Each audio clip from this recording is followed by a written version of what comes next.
आज आप सभी लोगों का वेलकम है बेटा आज की क्लास में। जिन लोगों ने ऑनलाइन ज्वाइन किया है उनका भी वेलकम है।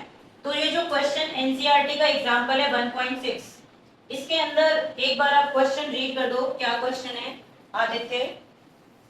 Consider three charges Q1, Q2, Q3, each equal to Q at the vertices of an equilibrium triangle of side L.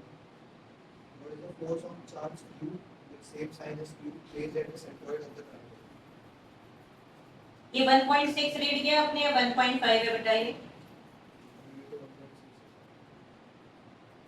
1.6। हाँ ये कोई बात नहीं, आप मुझे बताओ आपका डाउट 1.5 में कि 1.6? 1.5 में डाउट है। हाँ तो देखो, तो ये 1.5 है एनसीईआरटी के अंदर, जो नई वाली एनसीईआरटी है उसके अंदर ये 1.5 है। तो ये आपका डाउट है तो ये समझ लो। पहले उसने बोला है कि बेटा तीन चार्जेस है, ध्यान से समझो। तीन चार्जेस हैं जो एक ट्राइंगल के कॉर्नर पे रखे गए हैं और इक्विलेटरल ट्राइंगल है, और आपको सेंट्रोइड पे इसमें बताना है कि कितना एक चार्ज क्यू रख दिया उसने। ये उसने स्मॉल क्यू लिए हैं तो हम लोग भी स्मॉल क्यू लिख लेते हैं। वैसे उसने Q1 Q2 दिया है, लेकिन बाद में सबको क्यू बोल दिया तो हम एक ही बार में सबको क्यू ले लेते हैं। और उसने बोला बेटा यहाँ पे एक चार्ज रखा है, कितने फोर्स फील करे, ये कितनी फोर्स फील करे। कैसे निकालेंगे? आपको मैंने बताया कि तीन स्टेप में आप किसी भी क्वेश्चन को कर सकते हो। नाकाबंदी स्टेप बताया ना मैंने आपको, वो स्टेप आपको याद है? नाकाबंदी ट्रिक से तीन स्टेप होंगे जिसमें आप कोई भी क्वेश्चन कर सकते हो सुपरपोजिशन थ्योरम से रिलेटेड। क्या स्टेप बताएं? फर्स्ट स्टेप में क्या होता है बेटा? फाइंड, कंप्लीट करो, मैग्नीट्यूड। क्या फाइंड करते हैं हम? मैग्नीट्यूड। यानी हम इस पॉइंट पर मैग्नीट्यूड निकालेंगे फोर्स का, बाकी सब चार्जेस की वजह से मैग्नीट्यूड ऑफ फोर्स एट ओ, जो पॉइंट है हमारा, मैं इसे ओ कर लेती हूँ। ए बी सी, देखो नेम उसने दिए हैं, मैं अपने आप मार्क कर लूं। ये नहीं दिए तो मैंने मार्क कर दिया। पहला स्टेप होगा मैग्नीट्यूड ऑफ फोर्स निकालो कूलम्स लॉ का यूज करते हुए। Use Coulomb's law. बुक बंद कर दो, बुक से ही समझना था तो अपने घर पे समझ लेना था। जो मैं बोल रही हूँ उस पर ध्यान दो, अगर नए क्वेश्चन खुद से करना है। एनसीईआरटी में तो दो ही दिए हुए हैं बस। आपको कूलम्स लॉ का फॉर्मूला लगा देना है बेटा। क्या होता है? फिजिकल टू के, बोलो, Q1 Q2 अपॉन, हम वेक्टर फॉर्म यूज करेंगे क्योंकि यहाँ पे डायरेक्शन भी हमें लेनी होती है। तो पहले ए से ओ में बताओ क्या फोर्स करेगा। ए से ओ, ये चार्ज इसको भी रिपेल करेगा, सब पॉजिटिव है तो एक दूसरे को क्या करेंगे बेटा? रिपेल। तो अब डायरेक्शन वाइज ये क्या आएगा? O2 है। अप्लाई करो के, ये देखो क्यू क्यू देख दो बेटा, के क्यू क्यू अपॉन, बोलो। अब एक चीज की गलती होती है स्टूडेंट से, उसने देखा ओ से लेके ए तक का डिस्टेंस। हमें क्या पता करना होता है कूलम्स लॉ में? चार्जेस के बीच का डिस्टेंस। तो यहाँ चार्जेस के बीच में डिस्टेंस कितना है बेटा? OA। बोलो, चार्जेस के बीच में डिस्टेंस कितना है? OA, पर हमें नहीं पता है, हमें तो साइड दी हुई है, तो ये डिस्टेंस हमें नहीं निकालना है। याद रखना, ऐसे डिस्टेंस आप अगर मैथ्स लगा के, ज्योमेट्री लगा के निकालोगे, आपका सारा टाइम वेस्ट हो जाएगा, क्वेश्चन नहीं कर पाओगे। क्योंकि ये सभी डिस्टेंस इक्वल है तो कोई जरूरत नहीं है इसको कैलकुलेट करने की, आप डायरेक्ट लिख दो, बाद में हम कैलकुलेट करेंगे। तो ये कितना आएगा तुम्हारे पास? के Q Q upon x square. मैंने इसे एक्स इमेजिन कर लिया, ये भी एक्स होगा, ये भी एक्स होगा। अब यहाँ पर फिर से दूसरी फोर्स निकालो, अगेन बोलो एफ ओ बी, ये क्या होगा? ओ बी के Q Q upon x square, direct लिख दो। एंड ओ सी क्या आएगा? बोलो आदित्य बताओ बेटा। के Q Q upon x square, कोई दिक्कत? अभी मैंने फोर्स निकाली है, अब डायरेक्शन देखो, ये OA हो गई, पहले वाले की देखो OA, दूसरे वाले की OB, तीसरे वाले की OC। आपको मैग्नीट्यूड निकालने के बाद दूसरा स्टेप क्या करना है? Find direction. और ये डायरेक्शन कोई एंगल भी हो सकता है। डायरेक्शन क्या हो सकती है? कोई एंगल। तो यहाँ पे आपने इसका डायरेक्शन लिख दिया OA, इसका डायरेक्शन लिख दिया OB, इसका डायरेक्शन लिख दिया OC। ठीक है, स्टेप 2 कंप्लीट हो गया। Step 3, find resultant. क्या बताते हैं बेटा हम इसमें? रिजल्टेंट। और रिजल्टेंट निकालने का क्या तरीका है? अगर दोनों फोर्सेस सेम डायरेक्शन में आ रही हैं तो क्या कर देंगे? ऐड।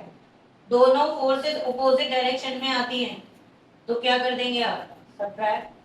दोनों फोर्सेस किसी एंगल पे वर्क कर रही हैं तो आप 11th क्लास का रिजल्टेंट का फॉर्मूला लगा देंगे। 11th में रिजल्टेंट का क्या फॉर्मूला लगा था students? a square plus b square plus 2ab पढ़ा था। अब ये सब ठीक है, अब यहाँ देखते हैं उस पॉइंट पर जहां हम हैं।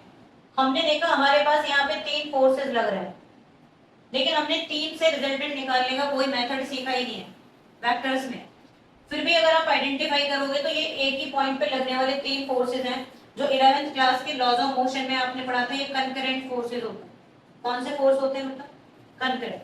तो अब यहाँ पे मैं साइड में आपको बता रही हूँ, लॉज ऑफ मोशन में आप लोग पढ़ते हो कंकरेंट फोर्सेस, ये होते हैं।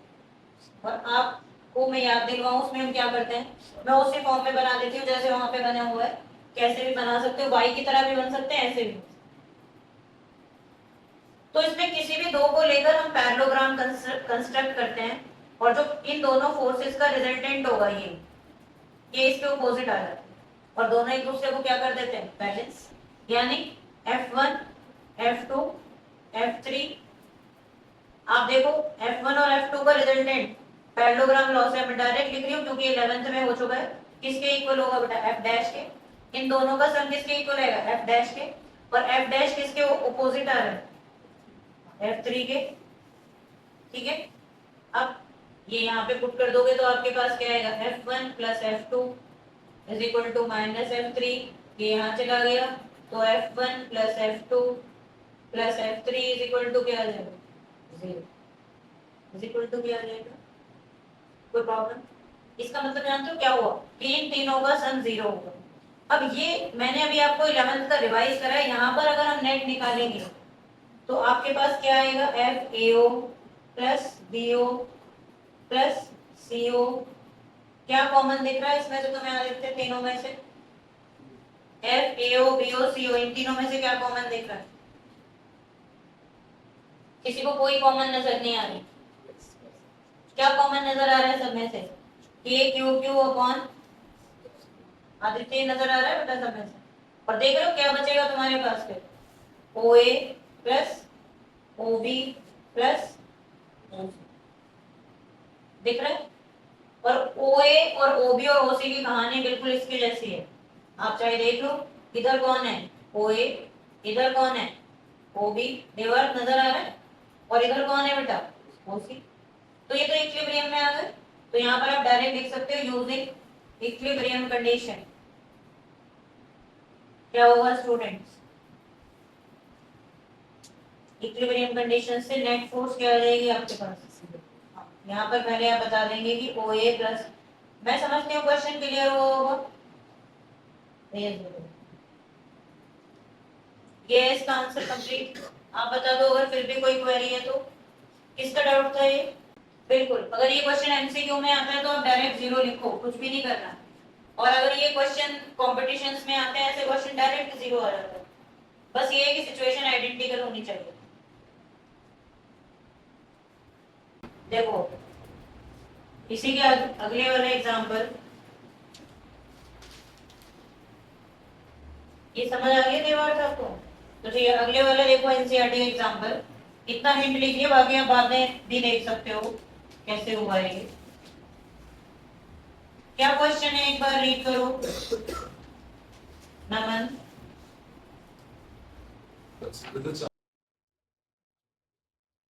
देखो ये भी अच्छा क्वेश्चन है। अब अलग लॉजिक है इसके अंदर। सुपरपोजिशन थ्योरम इसके अंदर भी अप्लाई होगी। सुपरपोजिशन थ्योरम क्या है? सारे न्यूमेरिकल्स का बाप है ये, सभी न्यूमेरिकल्स में अप्लाई हो जाएगी। क्या होती है सुपरपोजिशन थ्योरम?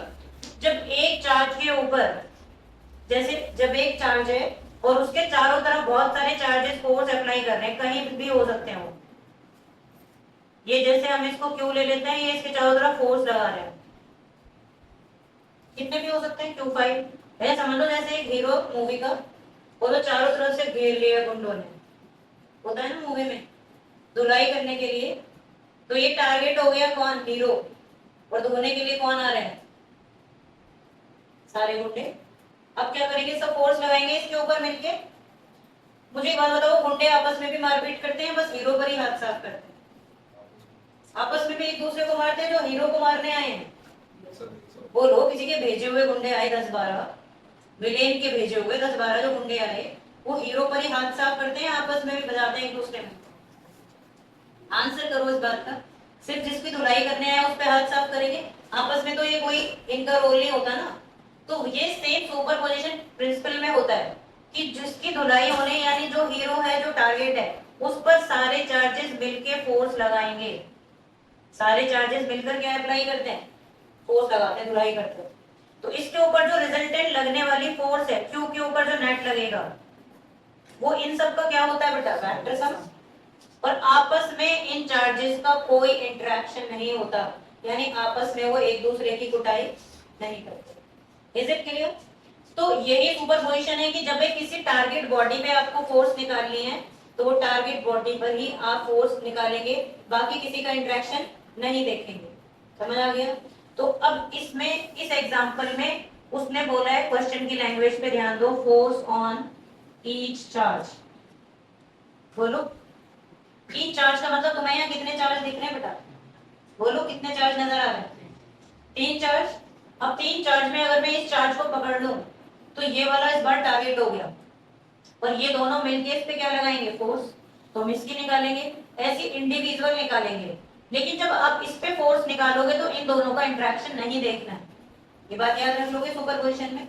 जब ये हीरो है और ये दोनों इस पर इसकी धुलाई कर रहे हैं तो आपस में इन दोनों में क्या फोर्स लग रही है वो हमें नहीं देखनी। ये छोटी सी बात समझ में आ रही है? सुपरपोजिशन की ओर समझ आ गई कि जब आपके पास एक टारगेट बॉडी होती है और बाकी सारे बॉडी उस पे चार्ज क्या लगाते हैं, फोर्स।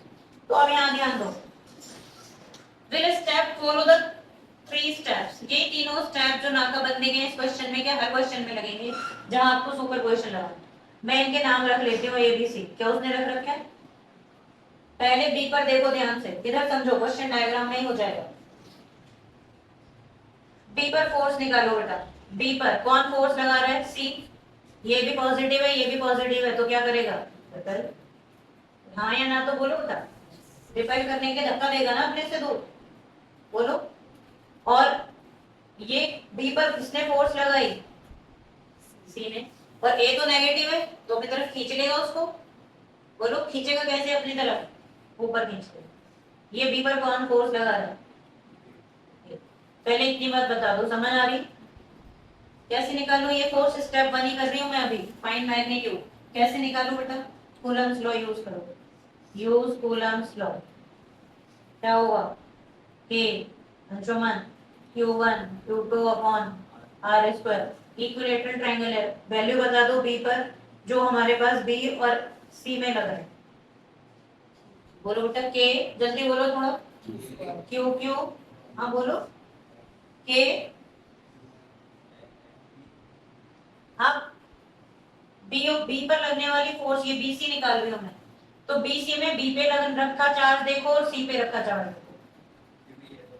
हाँ तो क्या लिखूं फिर, हाँ और डिनोमिनेटर में, वेरी गुड। तो क्या आ गया, के क्यू स्क्वायर अपॉन, समझ आ गई ये बात? अब अगर मैं अंशुमन यहाँ पे बी और ए में निकालूंगी बेटा फोर्स, मैग्नीट्यूड ही तो निकाल रहे हैं हम, तो बी और ए में जब आप निकालोगे बेटा तो क्या होगा, के बोलो माइनस क्यू का भी मैग्नीट्यूड लोगे, कूलम ने यही बोला था। और वैसे भी हम रूल के अकॉर्डिंग क्या निकाल रहे हैं, नाकाबंदी ट्रिक के अकॉर्डिंग क्या निकाल रहे हैं, मैग्नीट्यूड। तो कितना आ जाएगा बोलो, के क्यू स्क्वायर अपॉन, क्लियर? अब मेरा एक काम हुआ, अभी मेरे पास स्टेप 1 आया है, ध्यान से देखो। और स्टेप 2 क्या लिखा है मैंने बेटा, फाइंड डायरेक्शन और एंगल। स्टेप 2 क्या लिखा है, फाइंड डायरेक्शन और, आप देख पा रही हो बेटा इसमें कितने डिग्री का एंगल बन रहा है दोनों में, 60 60 60। ये एंगल स्टूडेंट को दिखते हैं, बिल्कुल सही है, लेकिन आपको एंगल यहाँ नहीं देखना है, किस में देखना है, इन दोनों। कितने डिग्री का आएगा बेटा, कितने डिग्री का आएगा, 120। और ये एंगल कब देखते हैं आप, फिर देखो ये एंगल कब देखते बेटा हम, जब ऐसे दोनों फोर्स लग रही होती, यानी ये भी नेगेटिव होता और ये भी नेगेटिव होता, तो आप 60 डिग्री ले लो। क्लियर हो गया? तो अब वैल्यू डालो यहाँ पे, कौन सा फॉर्मूला, अब स्टेप 3 में आ जाओ। रिजल्टेंट निकालने के लिए कौन सा वाला स्टेप लग रहा है बेटा, तीसरा वाला। और तीसरा वाला रिजल्टेंट निकालने के लिए स्टेप निकालो, तो आपके पास ये नेट फोर्स आ जाएगी F1। बी पर जो आ रही है इसे आप FB भी ले सकते हो। तो ये क्या आएगा, इनको आसानी के लिए मैं दोनों सेम है, दोनों को x ले लेती हूँ। ये तरीका होता है ताकि आपका लिखने से बच जाए थोड़ा सा time. X square plus 2 cos x square 120 degree. क्या बताओगे बेटा कॉस 120 की वैल्यू क्या होती है? मैं बता देती हूँ, याद रख लेना। कॉस 120 क्या होता है? अनमोल तुम्हें दिख रहा है? ये 3 डंडे आ रहे हैं सामने तुम्हारी आंखों के। नहीं दिख रहा हो तो अपनी जगह चेंज कर लेना। दिख रहा है तो बताओ सॉल्व करिए क्या है। काफी खुश नजर आ रहे हो आज आप मुझे। 2x स्क्वायर, अच्छी बात है बेटा, खुश रहना चाहिए। सॉल्व करके बताओ कितना आएगा। 2x स्क्वायर, अंशुमन के साथ बैठना मिल रहा है ना इसलिए वेरी गुड। F1 कितना आ गया आपके पास? सही किया है मैंने? कोई गलती की है मैंने सॉल्व करने में या सही किया है? Any mistake? ये दोनों ऐड हो गए देवर, ये दोनों ऐड हो गए बेटा। 2x स्क्वायर कॉस 120 की जगह मैंने माइनस हाफ रख दिया, ये दोनों कट हो गए और ये माइनस यहाँ मल्टीप्लाई हो गया। इसका मतलब ये नेट कितना आएगा जितना वो आया हुआ है, के क्यू स्क्वायर अपॉन एल। कितनी अच्छी बात है, सॉल्व करने के बाद भी वही रिजल्ट मिल गया। मुझे बताओ बी की बात समझ आ गई सबको? बी की कहानी। अब सी की कहानी में सेम होगी। अब सी हीरो बन गया और सी के ऊपर कौन फोर्स लगाएंगे? ए और बी। लगाओ। बी सी को क्या करेगा? दोनों पॉजिटिव है, धक्का दे देगा यानी अवे भेज देगा। बी सी पर कौन फोर्स लगा रहा है? जिस पे फोर्स लगती है वो पहले लिखते हैं। सी पर कौन फोर्स लगा रहा है? B, C B. ए पर नेगेटिव है तो अपनी तरफ खींच लेगा इसे, तो इसे क्या लिखूंगी मैं अनमोल? सी ए। क्या लिखेंगे बेटा? सी ए। अब देखो ये क्वेश्चन अब सिंपल हो जाएगा बेटा, किसका डाउट का ध्यान देना। सब जगह चार्ज इक्वल है तो बार बार करने की जरूरत नहीं है। आपने देखा यहाँ पर भी ये दोनों फोर्स इसके जैसे ही आएंगे, यानी जब आप नेट फोर्स ऑन सी निकालोगे तो आपके पास जो एफ सी बी आएगा, जो एफ सी ए आएगा, वो एग्जैक्टली कितना आएगा? डायरेक्ट लिख दूं मैं? क्या आएगा बोलो? के Q square upon L square. वो सीधा क्या आएगा? एक्स। और जो नेट आएगा वो भी कितना आ जाएगा? एक्स। बोलो भाई, इतना टाइम क्यों लगाए? हमें जब पता चल गया। अनमोल तुम्हें पता चला या नहीं चला? क्या पता चला बेटा हमें? कि यहाँ पर जो नेट आएगा वो भी क्या आएगा बेटा? नेट एक्स सी, वो भी कितना आएगा? एक्स आएगा, यानी क्या आएगा? के क्यू स्क्वायर। बोलो अनन्या, क्लियर है बेटा? अब हम चलते हैं ए के पास। ए को हीरो बना देते हैं, ठीक है? आपका हीरो ए है और कौन कौन फोर्स लगाएंगे? दोनों कौन कौन फोर्स लगाएंगे? बी और सी। बी और सी इसको क्या करेंगे? अपनी तरफ खींचेंगे या धक्का दे देंगे? अरे बोलो, धक्का दे देंगे कि खींचेंगे? क्यों खींचेंगे? क्योंकि अपोजिट है तो खींचेंगे। तो खींचेंगे इसको ए पर कौन? अब कैसे लिखोगे? लिखना सीखो। किस पे फोर्स लग रही है बेटा? ए पर। कौन लगा रहा है? सी। ये फोर्स ये भी खींच रहा है अपनी तरफ, ए को। कौन लगा रहा है? बी। अरे बोलो, दिक्कत हो रही है ए के हीरो बनने से? अब बताना इन दोनों के बीच में कितने डिग्री का एंगल बन रहा है बेटा? अब बनेगा 60 डिग्री। अब कितना बनेगा बेटा? एक क्वेश्चन देने वाली हूँ मैं आप लोगों को, इसीलिए इतने ध्यान से बोल रहे हो, समझ लो। अब आप लोग डायरेक्ट कर सकते हो नेट फोर्स ऑन ए। आपको नजर आ रहा होगा F B A, F A B sorry, F A C, ये किसके इक्वल है? एक्स के। और एंगल थीटा कितने डिग्री है? 60। रिजल्टेंट कितना आएगा? नेट एट सी क्या आया बॉयज? बोल के तो बता दो, क्या लिखूं? X square plus x square plus 2x square cos कितना बेटा? कॉस, यही तो फॉर्मूला लगा रही हूँ मैं, रिजल्टेंट वाला। ये 11th में जो आपने पढ़ा। कॉस 60 की वैल्यू बता दो, शौर्य रावत। 1/2 कितना है? X square plus x square plus 2x square 1/2। कौन गया? चला दो हथियार, बोलो कितना है तुम्हारे पास? 3x square. कितना है बेटा? x√3। कितना है answer? √3 Newton unit. Question and हो गया। मुश्किल लगा? अब एक चीज एडिशनली समझ लो, एनसीईआरटी में दी हुई है बेटा। क्वेश्चन तो तुम कर ही लोगे। अब इधर देखो, इन फोर्सेस पे भी अगर हमें नेट निकालनी हो ये मैं यहाँ पर अलग से लिख रही हूँ नेट फोर्स ऑन सिस्टम, उसने पूछा नहीं है बट एक्सप्लेन कर रखा है, तो तुम्हें पता होना चाहिए। यहाँ देखना सारे स्टूडेंट, ये सिस्टम 3 चार्ज से बन गया बेटा, ये सब मिलके एक दूसरे पे कितने फोर्स लगा रहे हैं, तो डेट सारे फोर्सेस में आपने देखा ये के क्यू रूट 3 आ रही है और ये दोनों सेम आ रही है, तो जब इन दोनों को पीछे बढ़ाया गया, इसका रिजल्टेंट इधर आएगा, इनका ये दोनों पीछे बढ़ाओगे तो यहाँ कट करेंगी और इन दोनों का रिजल्टेंट इसे कैंसिल कर देगा, और फाइनल आंसर क्या आएगा, इस क्वेश्चन का भी फाइनल आंसर क्या आएगा, पूछा नहीं है उसने अलग से लिख रखी है ये चीज, अच्छा बना लो, 1-2 मिनट में लिख लो जो हिंट आपको लिखना है, जैसे मैंने बताया वैसे हिंट लिख लो, फिर मैं तुम्हारे लिए एक क्वेश्चन दे रही हूँ, फिर हम आगे चलते हैं। अपनी तरफ से दे रही हूँ अब एक क्वेश्चन तुम्हें, क्वेश्चन डिक्टेट कर रहे हो आप लोगों को, ये आप अपने बात आप अपने हिसाब से करके देखना। 3 charges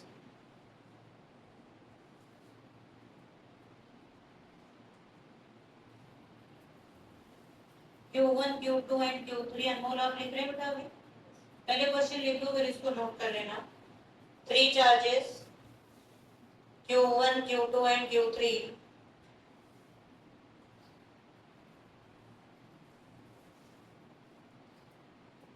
are placed at the corners of an equilateral triangle, are placed at the corners of an equilateral triangle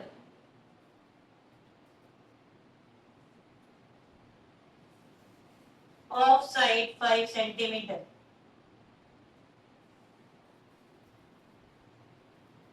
Side 5 centimeter. Find net force.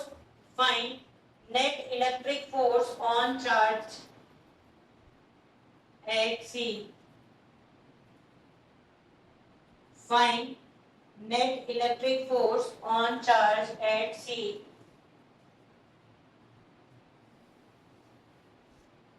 due to other two charges.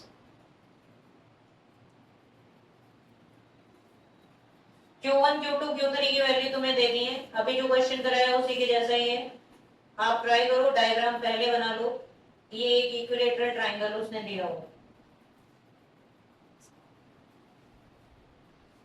ये सी है, बाई चांस उसके नीचे ही आ गया, ये ए ले लेना, ये लो, diagram बनाओ, फोर्स लिखो, नाकाबंदी के ही स्टेप्स आपको इसमें फॉलो करने हैं, यही 3 स्टेप लगेंगे, किसी भी सुपर पोजिशन के क्वेश्चन को कर सकते हैं, ट्राई करें सारे स्टूडेंट्स, कूलम्स लॉ अप्लाई करो।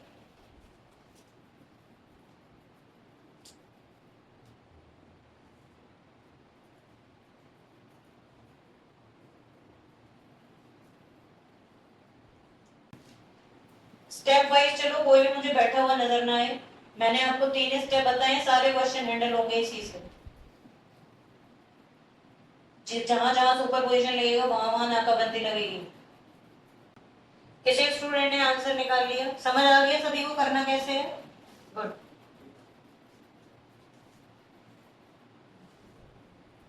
कूलम्स लॉ अप्लाई कर लो उसमें पहले, सारे वही स्टेप्स आप फॉलो करेंगे। अगर किसी ने आंसर निकाल लिया तो मुझे बता दे, अब मैं सॉल्व कर रही हूँ, आप लोग देखना कहाँ आपसे गलती हो रही है, आपको देवार समझ आ रहा है बेटा, वेरी गुड, करो आप।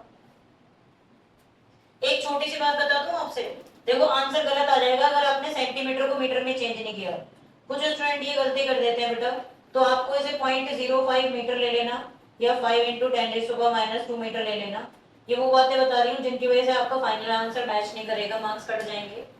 और दूसरी गलती, यहाँ पर कूलम में लेना है तो इसने कूलम ही दिया है, अगर वो माइक्रो कूलम में देता तो भी हमें किस में चेंज करना पड़ता बेटा, कूलम में। तो अब यहाँ पे आप सी को देखो, सी हमारा टारगेट है यहाँ पर, ठीक है, अब सी पे बी फोर्स लगाएगा, कितनी बताओ, ये रिपेल करेगा या अट्रैक्ट करेगा, बोलो, इसको धक्का दे देगा या अपनी तरफ खींच लेगा,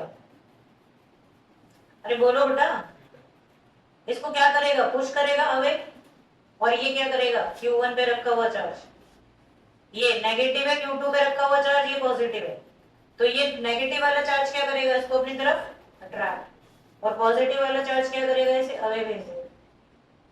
यही किया सब लोगों ने, कितना आ रहा है बेटा, ये एफ सी ए है, और ये कितना आ रहा है आपके पास, एफ सी बी, यही होगा, सभी ने यही किया है। तो आंसर बता दो, और एंगल कितना लिया है, 122। आगे हेडिंग डाल दो, आप इसका होमवर्क में आंसर सॉल्व कर लेना, बेसिक आप समझ रहे हो, मैं आंसर मैच करा दूंगी नेक्स्ट क्लास में।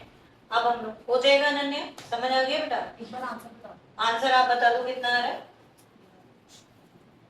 0.16 न्यूटन आएगा अप्रॉक्स इसका आंसर, मैच कर लेना। 0.16 वेक्टर सम जब निकालो, किसी का आया है बेटा, रूट की वैल्यू निकालनी पड़ेगी ना, तो कैलकुलेशन में टाइम लगेगा, और कैलकुलेशन के लिए कैलकुलेटर यूज ना करें, एग्जाम में नहीं मिलेगा, सीबीएसई बोर्ड में मिलता है। हेडिंग डालो, इक्विलिब्रियम कंडीशन ऑफ चार्जेस। आप एंडिंग की तरफ चल रहे हो इस पार्ट के, हम इलेक्ट्रिक फील्ड शुरू कर देंगे नेक्स्ट क्लास से। Equilibrium condition of charges,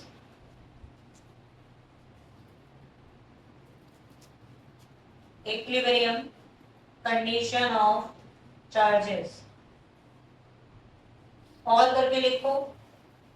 where should a third charge be placed, मैं लिख रही हूँ, जो नहीं लिख पा रहा है ऊपर से देख ले।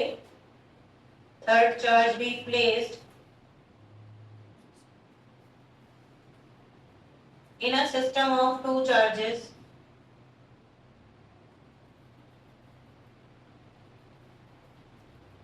so that it experiences no force या it remain at rest, कुछ भी बोल सकता है। दो चार्जेस के बीच में तीसरा चार्ज कहाँ रखें, ये क्वेश्चन का सिचुएशन है जो बहुत ज्यादा पूछता है। Consider two charges Q1 Q2, consider two charges Q1 Q2 separated by a distance r, separated by a distance r, where should a third charge Q, Q मत लिखना, बस लिखना where should a third charge be placed, where should a third charge be placed so that it remain at rest। Rest में बोल सकता है, equilibrium में बोल सकता है, कुछ भी बोल सकता है। अब सिचुएशन पर इधर ध्यान देंगे बेटा, फिर से अगेन एक इंपॉर्टेंट सिचुएशन है जो आप लोगों से क्वेश्चन के फॉर्म में बहुत टाइम पूछी गई है। दो केसेस यहाँ पे अराइज हो रहे हैं, पहला केस मैं आपको पहले डिस्कस कर दूं। इधर देखेंगे सारे स्टूडेंट, ये मैं आपको बहुत बार बता चुकी हूँ बेटा, इसका मतलब क्या है, जब दोनों चार्जेस की प्रोडक्ट ग्रेटर देन 0 होगी, मतलब या तो दोनों पॉजिटिव या तो दोनों नेगेटिव होंगे, और ये होता है हमारे पास दोनों चार्जेस में क्या होगा, रिपल्शन। जो सेकंड केस की मैं बात करूंगी उसमें एक पॉजिटिव एक नेगेटिव होगा, और इस केस में हमेशा क्या होता है, अट्रैक्शन। तो पहले केस की बात करते हैं, क्वेश्चन दोनों का सेम ही होगा। वो तुम्हें बोलेगा कि दो चार्जेस हैं, r डिस्टेंस पर हैं, इस लाइन के बीच में कहां पर फोर्स फील्ड 0 आ सकता है, कुछ भी बोल सकता है, हमें कैसे पता चलेगा। वो बोलेगा कि एक चार्ज इनके बीच में कहीं रखना है तुम्हें, ध्यान देना मेरी बात पर, एक चार्ज इन दोनों के बीच में कहीं रखना है तुम्हें, जहां पर वो क्या फील करे, 0 फोर्स। तो अब मुझे नहीं पता, तो हम क्या करेंगे, एज्यूम कर लेंगे एक पॉइंट यहाँ पे, मैंने सी पॉइंट यहाँ पर एक चार्ज, अपनी मर्जी से हम कोई भी चार्ज रख सकते हैं, उसका नाम होता है टेस्ट चार्ज। क्या नाम बताया मैंने तुम्हें, टेस्ट चार्ज। ये क्या होता है अलग से अभी पूरा डिफाइन करूंगी, लेकिन बस इतना समझ लो कि ये टेस्टिंग बॉडी की तरह है, और इसकी वैल्यू क्या होती है बेटा, नियरली 0।